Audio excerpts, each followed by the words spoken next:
Halo semua, salam semua, selamat semua. Berjumpa lagi melanjutkan pembelajaran filsafat mengenai kefilsafatan, dasar-dasar filsafat bersama Bruton. Semoga ini bisa membuat kita bercanda dan belajar. Jadi tetap ada ilmunya. Kita lanjut konten yang kemarin ya, konten yang kedua. Dan sekarang masuk konten yang ketiga, dimana kemarin itu ada uh, mengenai makna ucapan atau makna pertanyaan ya, dimana dari tiga makna dari ucapan atau pertanyaan itu bisa disimpulkan atau bisa menunjukkan tiga hal, yaitu satu, sikap acuh tak acuh. Yang kedua, menekan perasaan, karena tadi ada ungkapan keprihatinan ya. Dan yang ketiga itu ketiadaan sifat penting. Karena udahlah, karena semuanya tidak penting. Tapi tetap kita harus belajar. Nah, melanjutkan dari ketiga hal itu,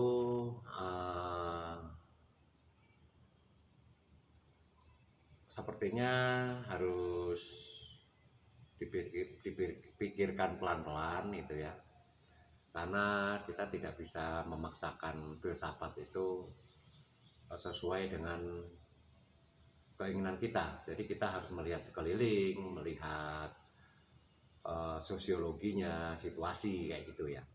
Oke, saya lanjutkan lagi. Seorang filsuf dianggap sebagai orang yang memandang segala sesuatu dari sudut keabadian dan karenanya menemukan ketiadaan sifat pentingnya segala sesuatu,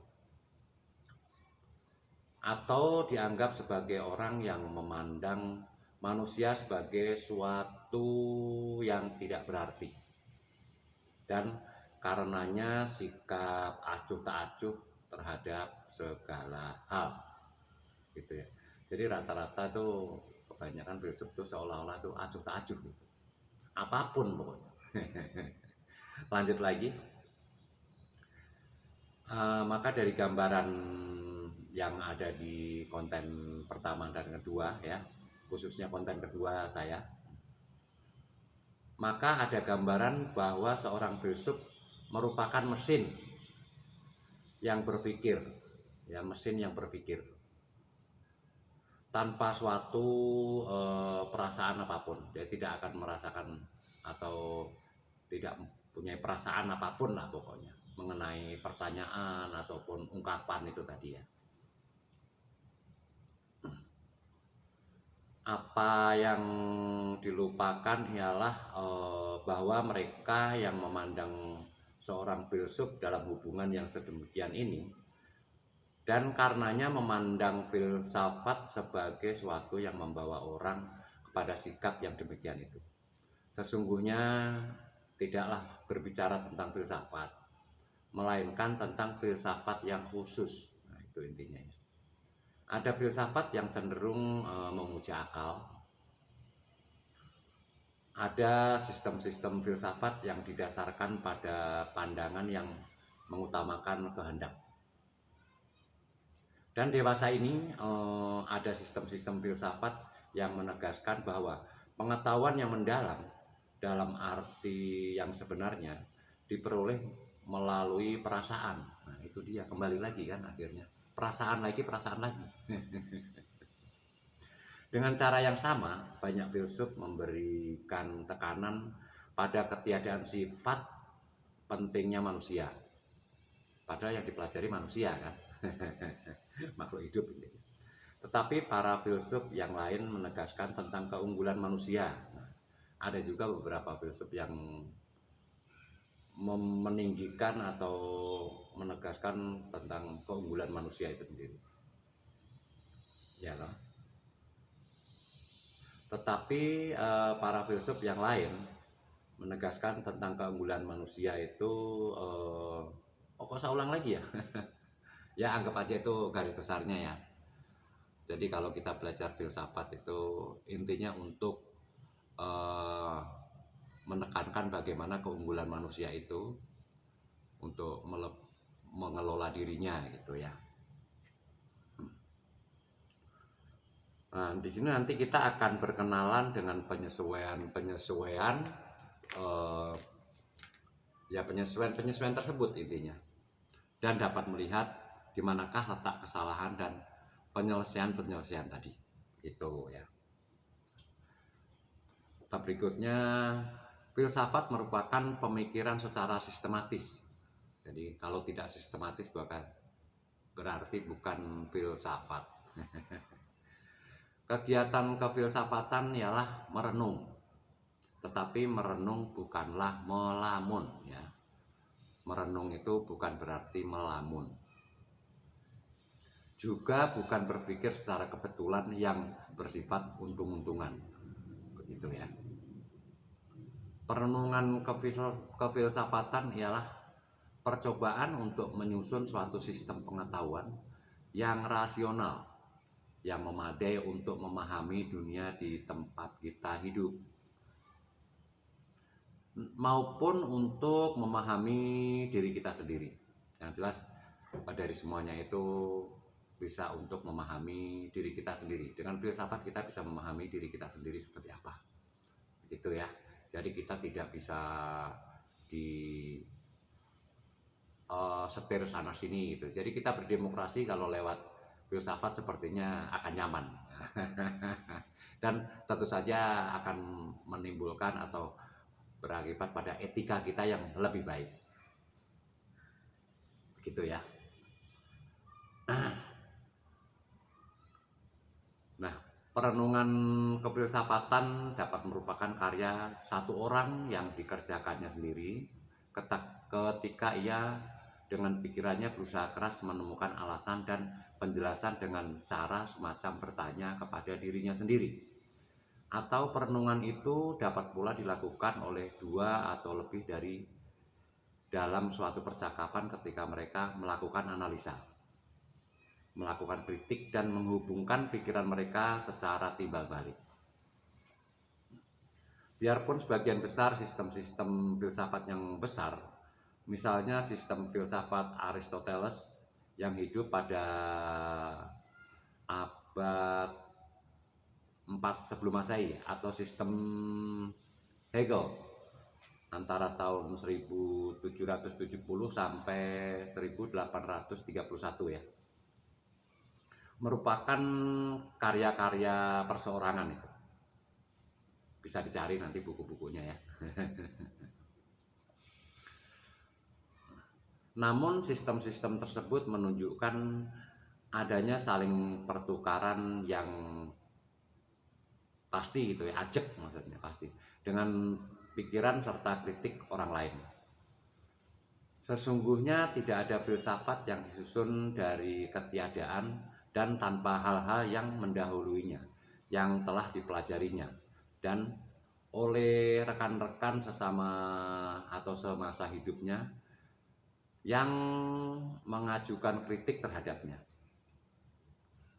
Sejumlah karya kefilsafatan yang besar tertulis sebagai dialog, yakni dalam bentuk percakapan di antara dua orang atau lebih yang memiliki penyelesaian yang berupa alternatif, dan yang dengan pembicaraan secara rasional berusaha memperoleh kesimpulan yang memuaskan.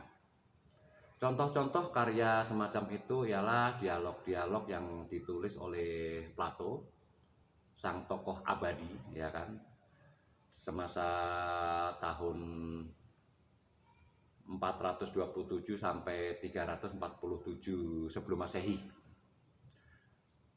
Dan lama kemudian sejumlah karya filsuf Britania yang termasyur, Uskup Berkeley ya, hidup di antara tahun 1685 sampai 1753. Itu contoh-contohnya. Atau acuan-acuan lah ya. Perenungan kefilsafatan ialah sejenis percakapan yang dilakukan dengan diri sendiri atau dengan orang lain. Itulah sebabnya mengapa seorang filsuf tampak selalu berhubungan dengan polemik dan tampak lebih menaruh perhatian kepada usaha merusak dan menentang dibandingkan dengan usaha membangun. Nah, itulah bisa dibilang kelemahan, tapi dari kalau kita mempelajari alam ini, untuk alam itu memperbaiki diri sendiri memang dengan menghancurkan, merusak, akhirnya akan menjadi kebaikan. Tapi ya ini dari Bruton ya. Saya lanjutkan lagi. Dalam arti tertentu, perenungan kefilsafatan dapat dipandang sebagai pertentangan di antara alternatif-alternatif yang masing-masing berpegangan pada unsur atau segi yang penting, dan kemudian mencoba untuk mengujinya pada pengalaman, kenyataan empirik, dan akal. Hal ini mudah ditunjukkan dalam masalah filsafat pengetahuan. Ada yang berpendirian bahwa pengetahuan diperoleh hanya melalui pengalaman. Dan ada yang berpendirian bahwa pengetahuan didapat hanya melalui akal. Yang terdahulu disebut pengikut empiris. Yang terakhir dinamakan pengikut rasionalisme. Itu yang melalui akal ya. Jadi yang melalui akal itu disebut atau dinamakan pengikut rasionalisme. Dan yang melalui pengalaman itu disebut pengikut empiris. Kedua pendirian ini tidak diuraikan secara panjang lebar sampai salah satu diantaranya terbukti salah atau sampai tercapai suatu sintesa. Soalnya ialah uraian itu berusaha menyingkirkan kesalahan-kesalahan dan hal-hal yang tidak runtut dengan maksud